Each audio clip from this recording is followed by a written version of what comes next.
Hello, everyone, and welcome to the HackFS workshop, Filecoin Data Onboarding with Delta. Joining us today is Elijah Seed-Arita, who will be taking us through this session. And with that, I'll pass it over to Elijah to get the session started. Okay, thank you. Hello, everyone. My name's Elijah. I am on the outer core engineering team at Protocol Labs, and we've been working on a set of cool tools called Filecoin Data Tools. And it's a collection of tools to help with onboarding data onto Filecoin, and we'll get more into it very soon. So I want to start off the talk just talking about the current process today of onboarding data to Filecoin yourself. So if you haven't done it before, it can be a bit of a tedious process. If you have done it before, you probably already know that. There are a lot of steps involved, and of course, that first step involves finding your Filecoin client. That could be Lotus, Venus, it could be something else like FilClient. There are a lot of options. But you're going to be, you got to download your client, read the instructions for it, set it up, fund it with your wallet, configure it, connect it to the Filecoin network, etc. And of course, you will probably only be doing this once to be fair. However, it's just another stepping stone in the whole just process of getting your data onto Filecoin. Part two is data preparation. So you're going to be processing your data into the correct format, and that's just being car files. You got to split your data up into 32 gigabyte segments so that they can fit into pieces on your Filecoin storage provider. Following that, once you prepared all your data, you're going to have to find your storage provider. So you're going to search for providers. You're going to get information on chain listed. They're going to advertise their price, their piece size, etc. You might also want to take into consideration some sort of off-chain indexes such as availability or reputation indexes and things like that.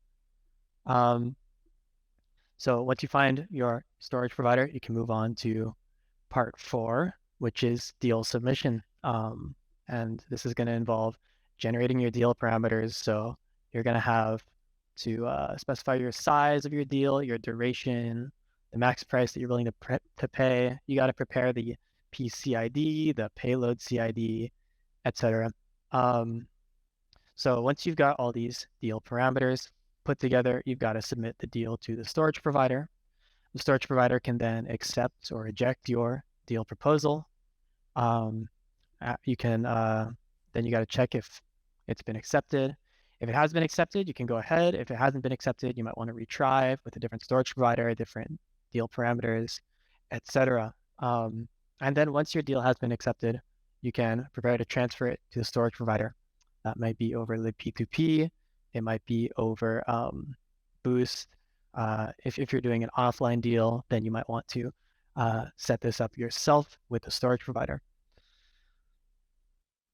And of course, after you make your deal, that is not all. You need to keep track of the deal going forward. If it expires, if it fails, you're going to want to renew your deal with a different storage provider or with the same storage provider, and just keep track of the deal and its health over time, etc.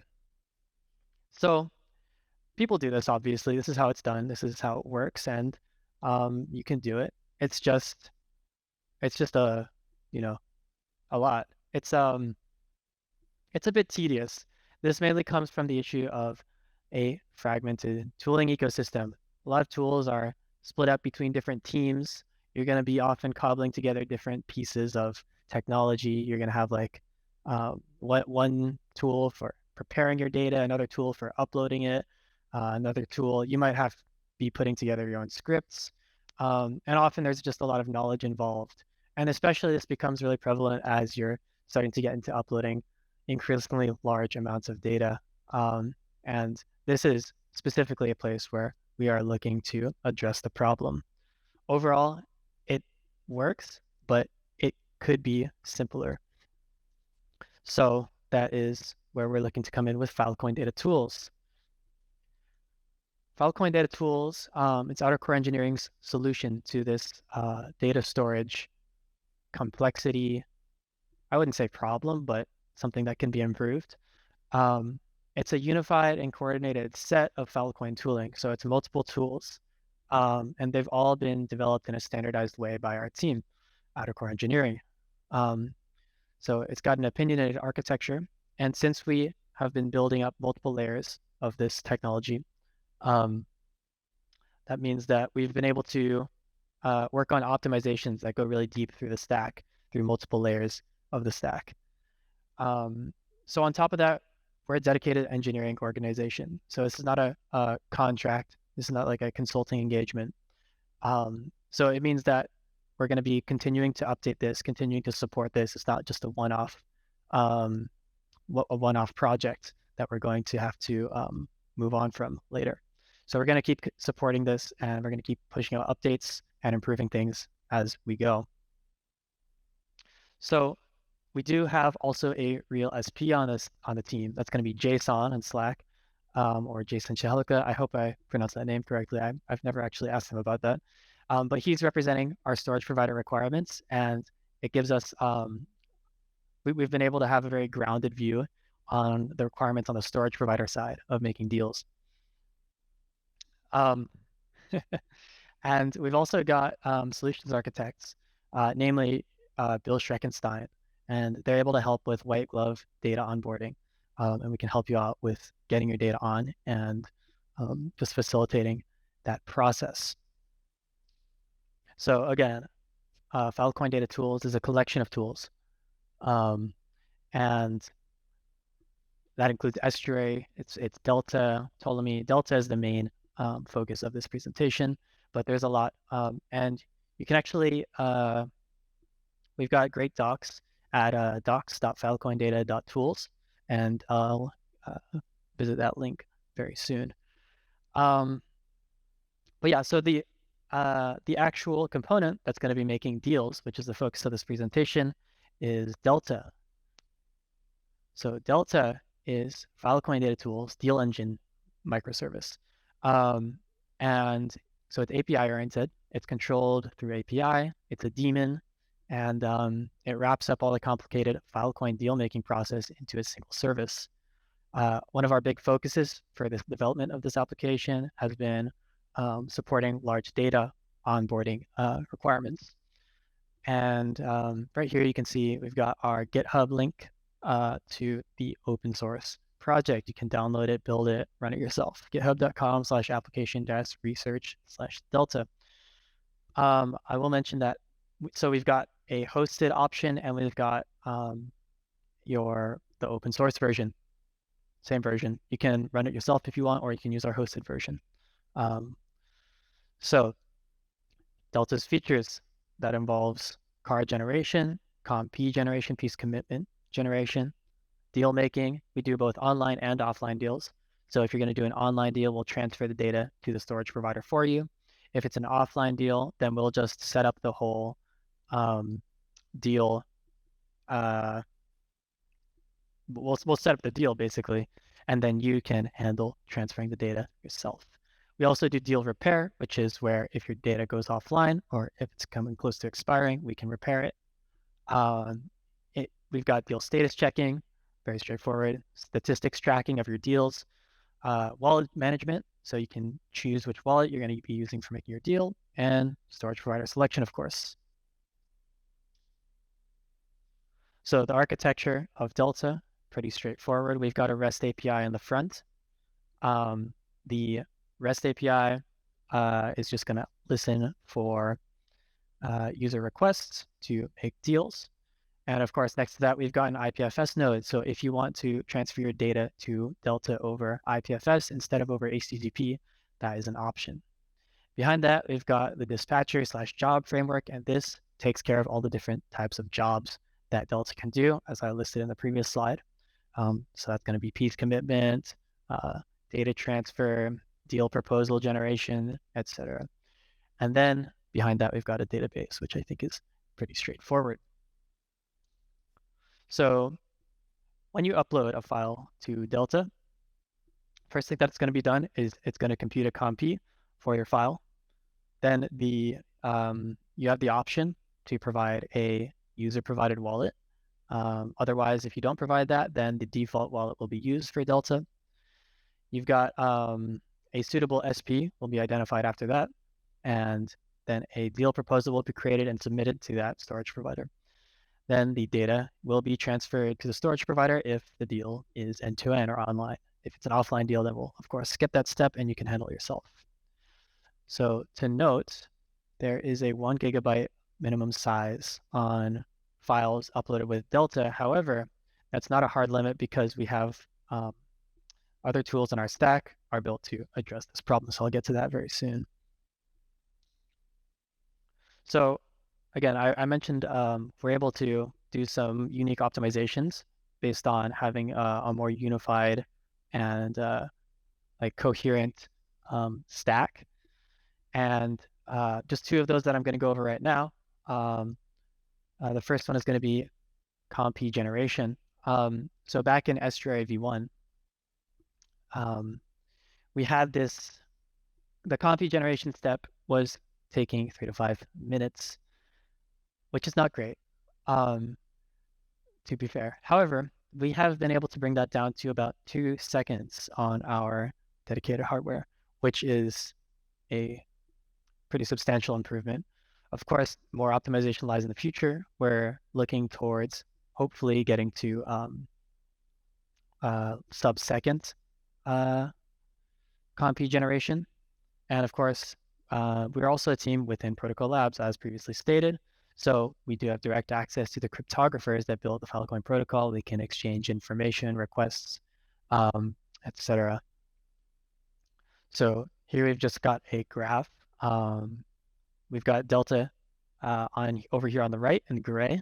And this is just CommP generation times for different sizes of data, up to 16 GB over here on the right. So we've been able to make a great improvement, and this is mainly to help facilitate in uploading large amounts of data. The other optimization that I'll go over, and of course there's more, but this is going to be our new Filecoin data infrastructure, or FDI. FDI is our hosted infrastructure platform that's been developed by our infrastructure expertise on the team.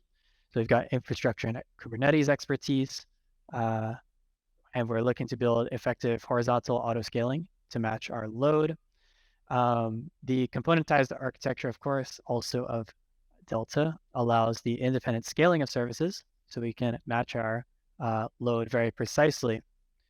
We have also learned from our previous project, our previous offering, Estuary v1, to be ready for the scale that's going to be involved. So that's why we've been putting a lot of focus on building up this dedicated infrastructure. So with that out of the way, I'm going to go and give a quick demo of using Delta. Delta is very easy to get set up for yourself. I'm going to start with a demo of setting up a Delta daemon instance. So again, we've got the hosted instance, and then we have the daemon, the local instance that you can clone for yourself if you want to use it. So let me just open up my terminal. So of course, this starts with cloning Delta. That's going to be github.com/application-research/Delta, as previously stated. I'm going to go into it, make it. I've already built it because I don't want to wait for building the application on stream right now. But the configuration is really simple. You're just going to be copying the example environment file into the actual environment file .env. And then after that, you're going to have to get an auth token. You can do that really easily by just running CRL to the auth.estuary.tech/register new token endpoint. And this will just give you Estuary auth token. So you can copy that, go into your end file. And I have my old token here, but we can just put in this new one. And there we go. And then you can run the daemon. Go to the daemon, So it's going to start up here, and there we go, running on port 1414. You can start making API requests to it, and it's good to go. So for this presentation, I'm actually going to be using the, we have a special HackFS hosted Delta running right now, and it's running on Filecoin CalibNet. So the deals aren't going to be actually on the mainnet. Let's get to that. So making a deal with Delta, very straightforward as well. It's a single API request. So what you're going to be doing is you're going to be making a request to the /API/v1/deal/end-to-end endpoint. And you just got to pass in your authentication token and your data as well as your metadata. So there's two options here. You can send your data over HTTP, or you can also choose to send your data over libp2p if you want, and that'll involve giving yourself or passing in a CID and a host to the metadata. But we're just going to be using HTTP right now because that is simple. So let's just make this CURL curl request. Let's just say that. So actually, ZSH has already remembered all this. So we're going to be making this request to Delta /API/v1/deal/end-to-end. We're going to put our authorization header. This is going to be our new token that we've just copied. And after that, we're going to be passing in the form data. Form. Oh. Data equals, and I prepared a file here called test file. It's a 1 GB file because again, Delta itself requires a 1 GB minimum file size. So this is a just a file of random bytes that I prepared with DD and the random source. Anyway, after that, we can just pass in the metadata. You don't have to fill out the metadata, but you do have to pass this parameter. So we can run this now. And so it's going to take a bit to upload because this is a gigabyte of data. But again, so if you want to use libp2p to transfer your data instead of using HTTP and the form data like this here, you just pass in the CID and the host in the metadata. There's other options available for your metadata as well. You can choose which provider specifically you want to upload with. You can choose a lot more of the deal parameters here and that sort of thing, etc. So let's just wait for this to finish. After that, we're going to be able to check status here. Status checking is really easy. It's on the open endpoint or the open API instead of the v1 API. And you do not need an authorization token to access this. All right, so here we go. We've got our response here. And it's inside of our response, we're going to get a CID. This is our content CID, I think. Deal request meta, yeah, CID. This is our content CID. And then here we've got our, this is, yeah, the content CID. And then the content ID is local to the Delta instance. It's 878. We can check the status of this content. So curl the get request to HackFS coeus.s3.tech /open /stats/content /878. So it looks like there's been 4 contents updated since I last ran this command. And here we go. Yes. So moving on. This is if we want to do 1 GB. Oh yeah, and here is the here's that API address for the HackFS Delta instance. So if you want to do 1 gigabyte files, this is great. However, what if you want to do smaller files? What if you've got, like, I don't know, a bunch of little tiny files? And so that's where EdgeUR comes in.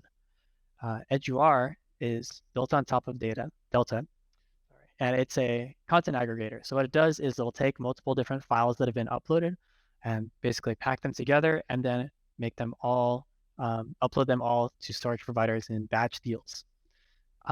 So those files are going to be aggregated into this bucket, and then they're going to be submitted to the storage provider.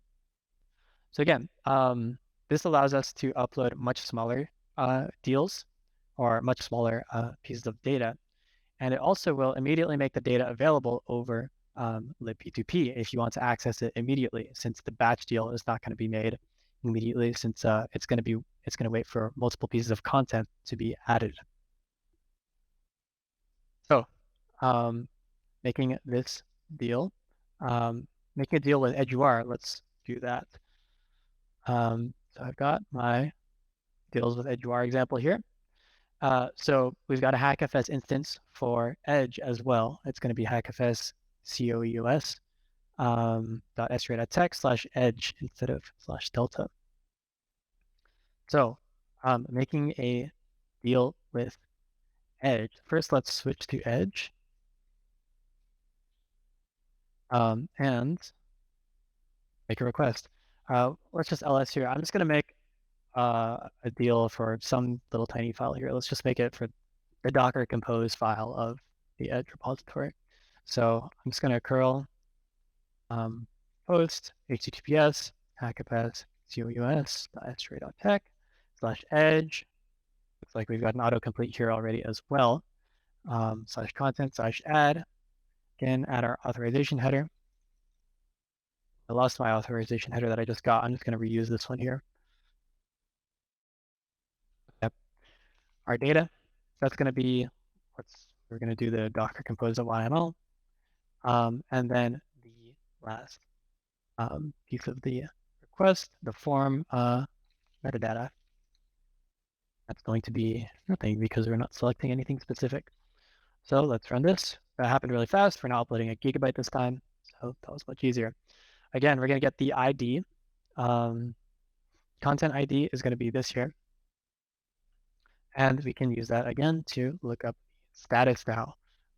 We can curl to HackFS coeos.sra.tech/ and then this time we're going to query to edge/open/status/content, and then we're going to paste in,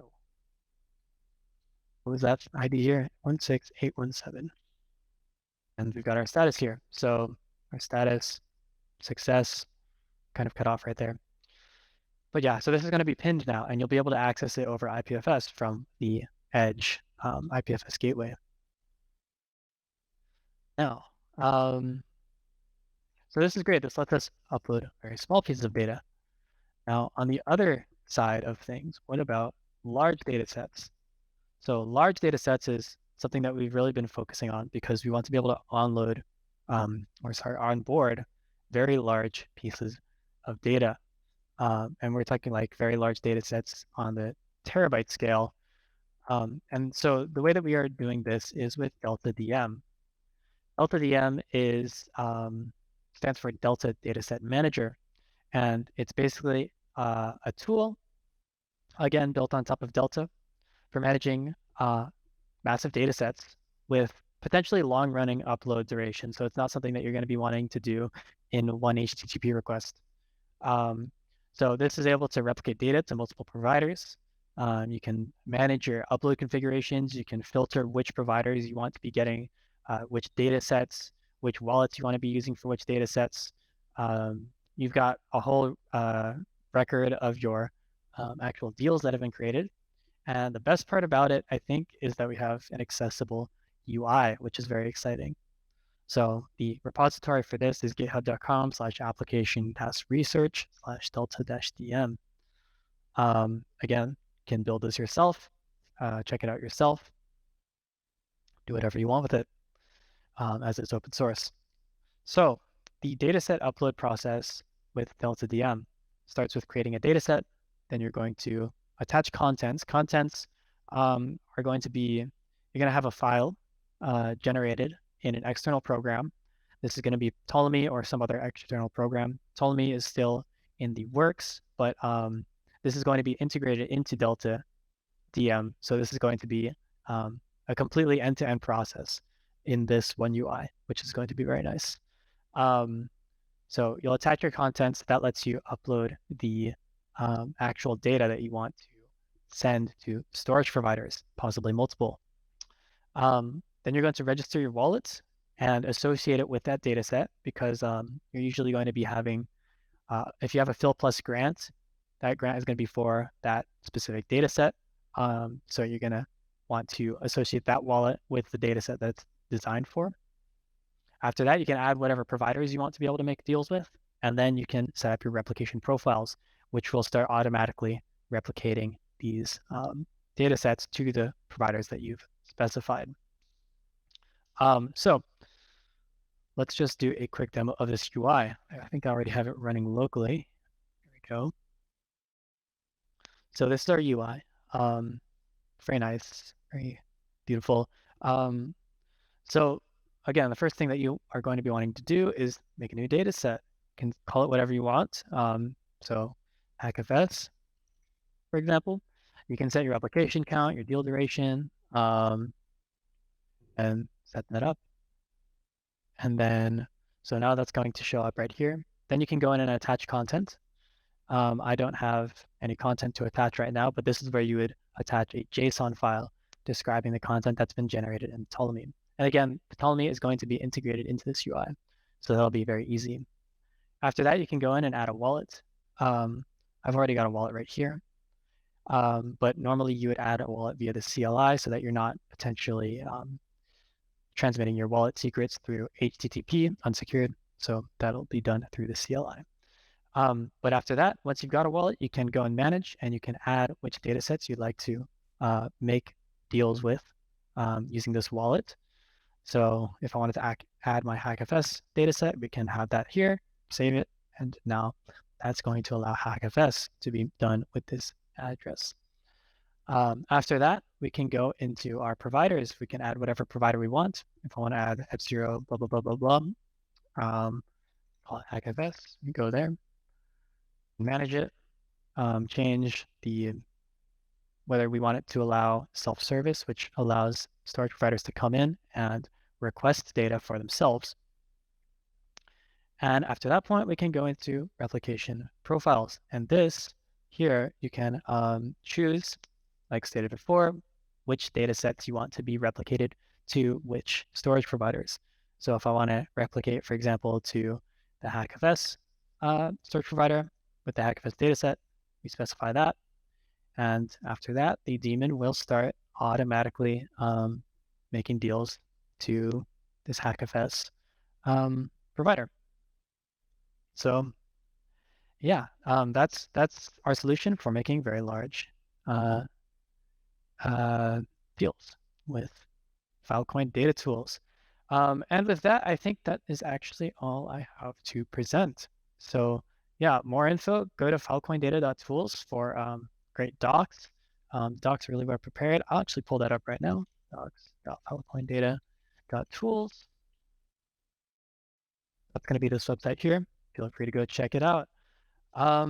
Yeah, I think that's it. So thank you very much for coming. Thank you for listening. If there's any questions, we can answer that. But if not, then that'll be it. Yeah, thank you.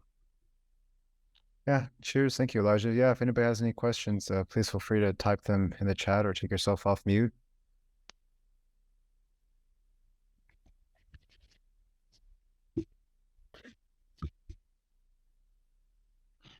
And if not, please remember that you can always go to the Data Tools partner Discord channel, where you can reach out to Elijah or anybody else from the team, and just the partner channels in general, if you have any questions specifically around the technology. Thanks, Elijah, for the great presentation. And thank you all for joining today. We'll be back tomorrow with a few more sessions. So cheers. Thank you all. Have a great rest of your day. Thank you. Have a good one. Bye.